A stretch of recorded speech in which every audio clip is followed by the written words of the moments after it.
দেশ বিদেশের ব্যবসা বাণিজ্য আর অর্থনীতির সব খবর নিয়ে আমন্ত্রণ ওয়ালটন স্মার্ট ফ্রিজ বিজনেস রিপোর্টে। বিদ্যুৎ ক্রয়ের নতুন নীতিমালায় স্বচ্ছতা কিছুটা বাড়লেও ঘাটতি রয়েছে দক্ষতার। পুনরায় দরপত্র আহ্বান, সিঙ্গেল উইন্ডো সহ বেশ কিছু সুপারিশ সিপিডির। মতিঝিল থেকে কমলাপুর অংশে কমানো হয়েছে মেট্রো রেলের ব্যয়, সময় না বাড়িয়ে প্রায় 750 কোটি টাকা কমিয়েছে একনেক। কক্সবাজার থেকে সেন্ট মার্টিনসে গেল পর্যটকবাহী জাহাজ, 3 জাহাজে দ্বীপে গেলেন 1174 যাত্রী। এমন সব খবর নিয়ে আমাদের আজকের আয়োজন।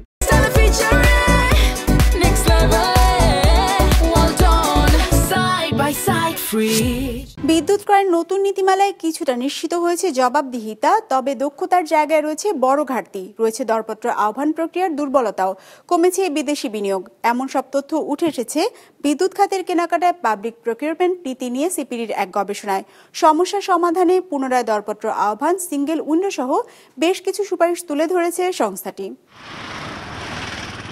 স্বচ্ছতা, জবাবদিহিতার ঘাটতি, পক্ষপাতিত্বমূলক প্রক্রিয়া সহ বেশ কিছু ত্রুটির কারণে বিদ্যুৎ খাতের ক্রয়ের বিশেষ আইন 2010 বাতিল করে বর্তমান সরকার। সেই সাথে এই খাতের জন্য প্রবর্তন করা হয় পাবলিক প্রকিউরমেন্ট নীতি ও পাবলিক প্রকিউরমেন্ট রুল।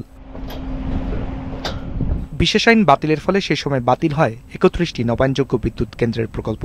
এরপর নতুন নীতির মাধ্যমে 4 ভাগে 5,500 মেগাওয়াট ক্ষমতার 55টি সৌরবিদ্যুৎ প্রকল্পের দরপত্র আহ্বান করা হয়। টেন্ডারে অংশ নেওয়া 105টি প্রতিষ্ঠানের উপর জরিপ করেছে সিপিডি, যেখানে দেখা গেছে 48টি প্রতিষ্ঠান দরপত্র কিনেছে কিন্তু জমা দেয়নি, 44টি প্রতিষ্ঠান কিনেছে এবং জমা দিয়েছে, আর বাকি 13টি প্রতিষ্ঠান দরপত্র কিনেনি। 55টি প্যাকেজের মধ্যে 22টি শুধুমাত্র একটি দরপত্র পেয়েছে, আর 13টি বিদ্যুৎ কেন্দ্র কোনো দরপত্রই পায়নি। কারণ জায়গার অ্যাভেলেবিলিটি এবং জায়গার কস্ট অনেক ডিফারেন্ট। ফরেন ইনভেস্টরদের আপনার যেটা বলে যে কান্ট্রির উপরে তাদের যে কনফিডেন্সটা অনেক কমে গেছে। তুমি কি আমাকে এই নিশ্চয়তা দিতে পারবা যে এখন যে ইন্টারিম গভর্নমেন্ট আছে তারা যে প্রসেসের আন্ডারে আমাদেরকে ইনভাইট করে আমরা যে এটা যে পাচ্ছি বা আমাদেরকে যে নোয়া দিচ্ছে, এরপরে আবার যে গভর্নমেন্ট আসবে তারা এটা ক্যান্সেল করে দিবে না? আগে সরকার যে গ্যারান্টিটা দিত সেই গ্যারান্টিটা এখন নেই। তার মানে কিভাবে আমি আসলে বুঝবো, যেহেতু এটা লং টার্ম কন্ট্রাক্ট, বছরের পর বছর ধরে পিডিবি আমাকে নির্ধারিত সময় পেমেন্ট দেবে। স্বচ্ছতা, জবাবদিহিতা ও দক্ষতার বিচারে পুরনো আইন ও নতুন নীতির তুলনা করতে বলা হয়েছিল ফার্মগুলোকে, যেখানে নতুন নীতিকে বেশি স্বচ্ছ মনে করছে 56% ফার্ম। 70% ফার্ম মনে করে জবাবদিহিতার দিক থেকেও এটি ভালো, তবে 55% বেশি প্রতিষ্ঠান মনে করে পিপিএ ও পিপিআর প্রক্রিয়ায় রয়েছে দক্ষতার বড় ঘাটতি। সেই সাথে পুরো টেন্ডার প্রক্রিয়াটি অনেক ধীরগতির। দক্ষতার জায়গায় এখনো আমাদের ঘাটতি রয়েছে এই পুরো প্রক্রিয়াটিতে। তো এই প্রেক্ষাপটে আমরা যে সাজেশনটা দিয়েছি, একটি হলো যে অনেকগুলোতে রিটেন্ডারে যেতে হবে। তো রিটেন্ডারে যাওয়ার ক্ষেত্রে এটা যেন একবারে না গিয়ে ফেজড ওয়েতে যায়, এবং সেক্ষেত্রে দেখা গেছে ছোট আকারের যে পাওয়ার প্ল্যান্টগুলো 50 মেগাওয়াট, এগুলোতে আগ্রহ বেশি। সুতরাং বড় আকারের প্ল্যান্টের গুলোকে ছোট ছোট যদি লট করে দেওয়া যায় 50 মেগাওয়াট বা 100 মেগাওয়াটের নিচে, তাহলে অংশগ্রহণের আগ্রহ তৈরি হবে। অনুষ্ঠানে ভার্চুয়ালি উপস্থিত থেকে জ্বালানি উপদেষ্টা জানান, নতুন প্রক্রিয়ার কারণে কিছু ভুল বোঝাবুঝির সৃষ্টি হয়েছে, তবে সার্বিক প্রক্রিয়া সহজ করার চেষ্টা করছে সরকার। এইটা যেহেতু একটা নতুন প্রক্রিয়া, এখানে একটু কিছু জিনিস ভুল বোঝাবুঝির আছে, সুযোগ আছে। অর্থায়ন করা যায়, আমরা এইসব অর্থায়নের জন্য আমরা মোবিলাইজ করছি। আমরা ব্যাংকগুলোর সঙ্গে কথা বলছি, ইটকলের সঙ্গে কথা বলেছি, এবং আমরা যাতে এইসব প্রজেক্টগুলো যাতে ফুললি ফাইন্যান্সড হয় সেই জন্য ব্যবস্থা নিচ্ছি। নবায়নযোগ্য জ্বালানি খাত ও বিদ্যুৎ খাতের জন্য আলাদা গাইডলাইন তৈরির তাগিদ দেওয়া হয় আলোচনায়। রাহিন শোভন, বিজনেস রিপোর্ট, মাছরাঙা টেলিভিশন।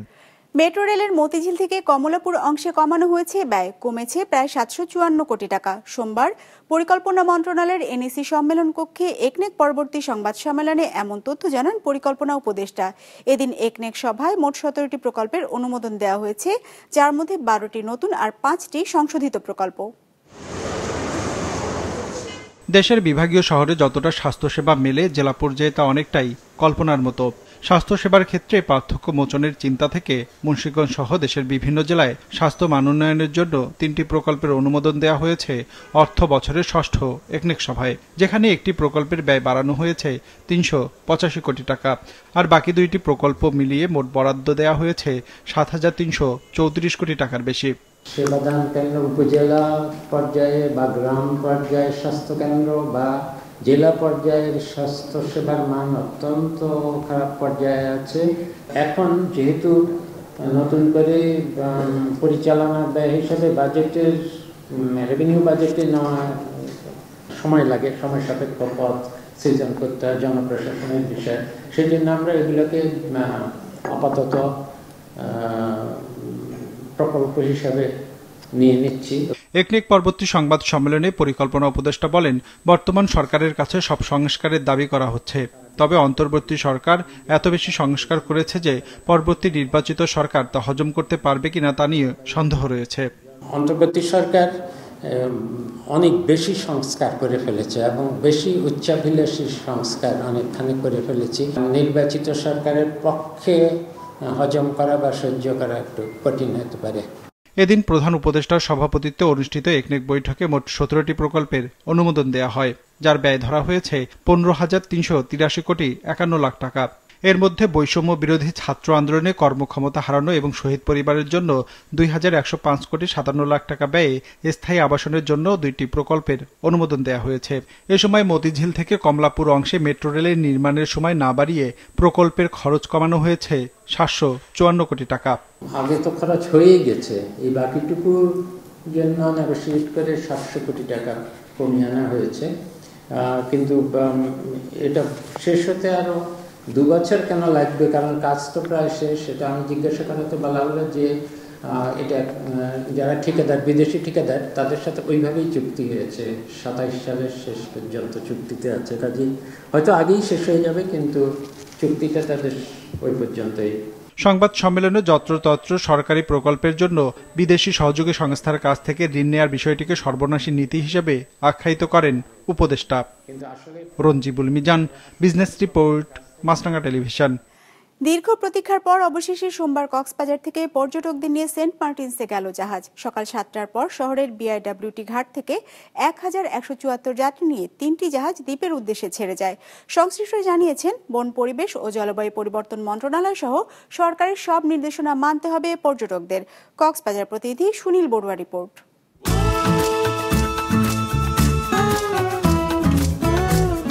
দেশের একমাত্র প্রবাল দ্বীপ সেন্ট মার্টিনসের অপার সৌন্দর্যের টানে প্রতি বছর ছুটে যান হাজারো পর্যটক। চলতি পর্যটন মৌসুমে নভেম্বর থেকে দ্বীপটি পর্যটকদের যাতায়াতের জন্য খুলে দেয়া হলেও রাত্রি যাপনের অনুমতি ছিল না।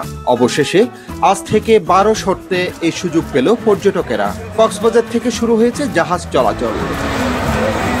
ভোরের আলো ফুটতেই কক্সবাজার শহরের নুনিয়াছড়ার বিআইডব্লিউটি এর জেটি ঘাটে শুরু হয় পর্যটকদের আনাগোনা। সকাল 7:15টার দিকে প্রথম জাহাজ ছেড়ে যায় সেন্ট মার্টিনসের উদ্দেশ্যে। 3টি জাহাজে করে দ্বীপটিতে গিয়েছেন মোট 1174 জন। সেন্ট মার্টিনসের রাত্রি যাপনের সুযোগ পেয়ে খুশি পর্যটকেরা। আমরা অনেকদিন ধরে ওয়েট করতেছিলাম যে কবে খুলবে, কবে আসবো, কারণ এখানে তো খুবই এক্সাইটিং একটা জিনিস আছে। আমাদের বাঙালিদের একটা হ্যাবিট হচ্ছে যে কোনো জিনিস একবারে গেলে ওই জায়গাটা আমরা নষ্ট করে ফেলি। তো সবার প্রতি অনুরোধ থাকবে যেন ওই জিনিসটা আমরা একটু মেনটেন করি।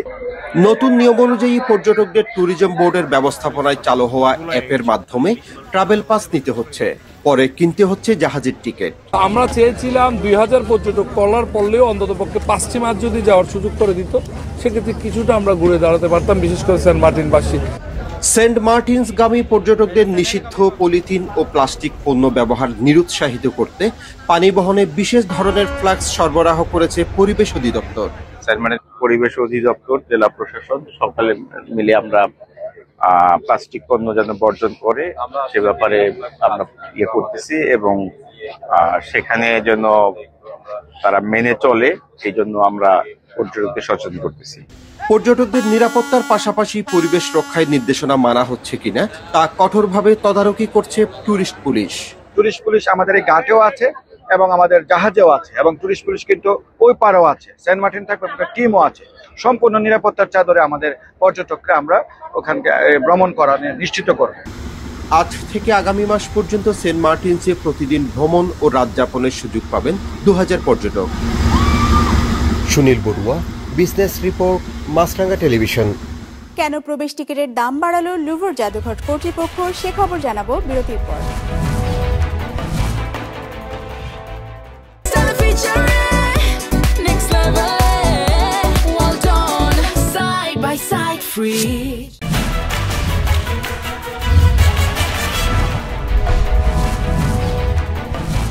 আবারও আমন্ত্রণ ওয়ালটন স্মার্ট ফ্রিজ বিজনেস রিপোর্টে।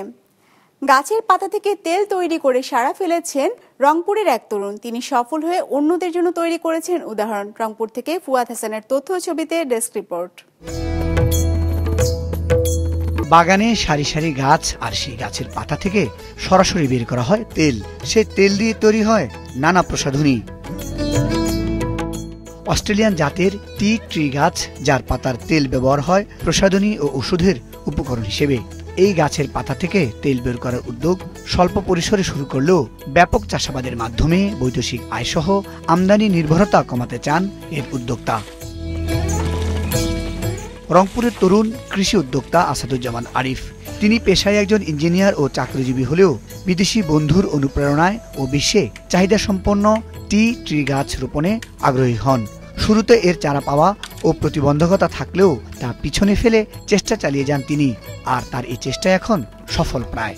এবছর আমরা আশা করতেছি যে এইখান থেকে আমরা মোটামুটি 80 লিটার থেকে 100 লিটার মতো তেল পাবো এবং প্রায় 5 থেকে 7,000 লিটার যে হাইড্রোজেল ওয়াটারটা আছে এটা পাবো।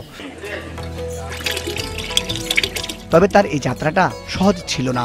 ইন্টারনেটের মাধ্যমে বিভিন্ন দেশ থেকে বীজ সংগ্রহ করে তা থেকে চারা উৎপাদন করছেন তিনি। তবে তার সময় সাপেক্ষ হওয়ায় পরবর্তীতে কাটিং পদ্ধতি বেছে নেন। এতে সফল হন তিনি। ফলে তার বাগানে এখন প্রায় 2000 টি ট্রি গাছ রয়েছে। তবে এই কাজটিতে তাকে সহযোগিতা করছেন প্রতিবেশী এক কৃষক। প্রথম অবস্থায় 70টা চারা পাই। গাছ থেকে পাতা সংগ্রহ ও তা পানিতে পরিষ্কার করে স্টিম মেশিনের মাধ্যমে তৈল উৎপাদন করা হয়। প্রতি 4 ঘন্টায় 50 কেজি পাতা থেকে 500 গ্রাম তেল ও 2.5 লিটার হাইড্রোজেল ওয়াটার পাওয়া যায়। পীরগাছা উপজেলার উপসহকারী কৃষি কর্মকর্তা জানান, এই গাছের রোগবালাই কম হয়। এছাড়াও প্রসাধনী তৈরির উপকরণ হিসেবে ব্যবহার হয় এটি। একটি ভেষজ উদ্ভিদ গাছ, এ থেকে যে তেল হয়, এই তেল ত্বকের এবং চুলের উপকারিতা, আরো বিভিন্ন ধরনের অনেক ধরনের উপকারিতা আছে।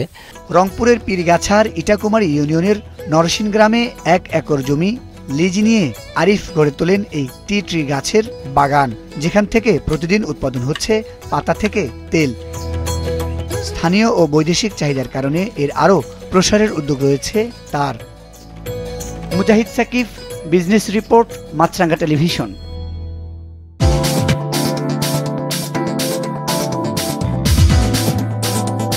সূচক পতন দিয়ে শেষ হয়েছে ঢাকা স্টক এক্সচেঞ্জের লেনদেন।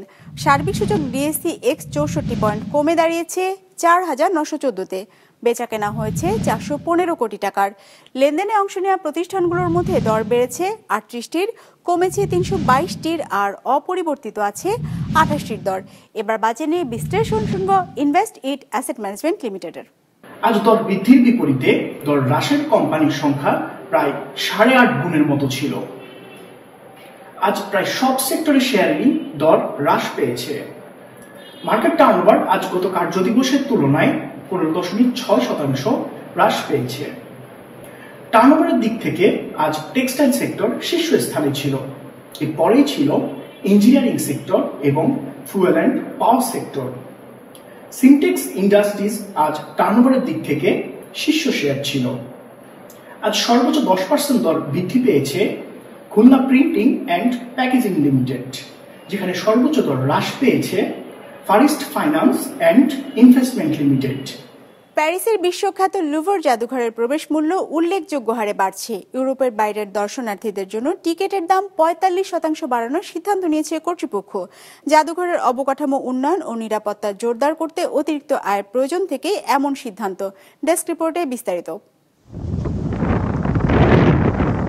প্যারিসের বিখ্যাত জাদুঘর লুভর, যা প্যারিস ভ্রমণকারীদের জন্য সবসময়ই থাকে আকর্ষণের কেন্দ্রবিন্দুতে। এ কারণে বিশ্বের সর্বাধিক দর্শনার্থীর তালিকায় শীর্ষে অবস্থান লুভর জাদুঘরের। ইউরোপীয় ইউনিয়নের বাইরের বেশিরভাগ পর্যটকদের জন্য বিশ্বখ্যাত এই লুভর জাদুঘরে ঢুকতে গুনতে হয় 22 ইউরো, যা 45% বাড়ানোর সিদ্ধান্ত নিয়েছে জাদুঘর কর্তৃপক্ষ। গেল বৃহস্পতিবার নেয়া সিদ্ধান্ত অনুযায়ী 2026-এর 14 জানুয়ারি থেকে যুক্তরাষ্ট্র, যুক্তরাজ্য ও চীনের পর্যটকদের লুভরে প্রবেশে গুনতে হবে 32 ইউরো। ইউরোপীয় অর্থনৈতিক অঞ্চলের বাইরের দেশগুলোর পর্যটকদেরও অতিরিক্ত 10 ইউরো গুনতে হবে। এমনকি গাইডের সঙ্গে আসা নন ইইউ দলের পর্যটকদেরও এখন থেকে 28 ইউরো দিতে হবে। কর্তৃপক্ষের হিসেব অনুযায়ী নতুন এই মূল্য কাঠামো থেকে বছরে 15 থেকে 20 মিলিয়ন ইউরো অতিরিক্ত আয় হবে, আর এই অর্থ ব্যয় হবে জাদুঘরের আধুনিকায়ন, কাঠামোগত সমস্যা সমাধান ও নিরাপত্তা ব্যবস্থা জোরদারে। ফ্রান্সের লুভর জাদুঘর নিয়ে নিরাপত্তা ও অবকাঠামোগত দুর্বলতা দীর্ঘদিন ধরেই সমালোচনার মুখে। গত অক্টোবরে মাত্র কয়েক মিনিটের মধ্যেই জাদুঘর থেকে 10 কোটি 20 লাখ ডলার মূল্যের গয়না চুরি হলে সেই সমালোচনা আরও জোরালো হয়। এছাড়াও অতিরিক্ত ভিড় সামলানো জাদুঘর কর্তৃপক্ষের জন্য বড় চ্যালেঞ্জ হয়ে উঠেছে। ফরাসি আদালতের প্রতিবেদনে বলা হয়, লুভর কর্তৃপক্ষ জনপ্রিয় সংগ্রহ ও প্রদর্শনীতে বেশি মনোযোগ দিলেও নিরাপত্তা রক্ষায় প্রয়োজনীয় পদক্ষেপ নিতে ব্যর্থ হয়েছে। অবশ্য টিকিটের দাম বাড়ানোর পরিকল্পনা নিরাপত্তা ঘাটতি প্রকাশের আগেই নিয়েছে কর্তৃপক্ষ। তথ্য বলছে, লুভর জাদুঘরে প্রতিদিন প্রায় 30,000 দর্শনার্থী আসেন।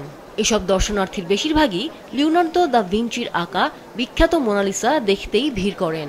অতিরিক্ত ভিড়ের কারণে দর্শনার্থীদের রীতিমতো ঠেলাঠেলি করে ঢুকতে হয়। হিসেব বলছে, গত বছর জাদুঘর পরিদর্শন করেছেন অন্তত 87 লাখ দর্শনার্থী, যার মধ্যে 69% ছিলেন বিদেশি। এদের মধ্যে 10% বেশি মার্কিনী ও 6% চীনা নাগরিক। আমিনা লুসি, বিজনেস রিপোর্ট, মাছরাঙা টেলিভিশন। দর্শক, আমাদের যে কোনো পর্ব নিজেদের সুবিধাজনক সময় দেখতে সাবস্ক্রাইব করুন বিজনেস রিপোর্টের অফিসিয়াল ইউটিউব চ্যানেল। ফেসবুক পেজে লাইক দিয়ে আপডেট থাকুন ব্যবসা বাণিজ্যের আলোচিত সব ঘটনা সম্পর্কে। আর আপনাদের মতামত জানান কমেন্টস অথবা ইনবক্সে। আজ এটুকুই, বিদায় নিচ্ছি, ভালো থাকবেন।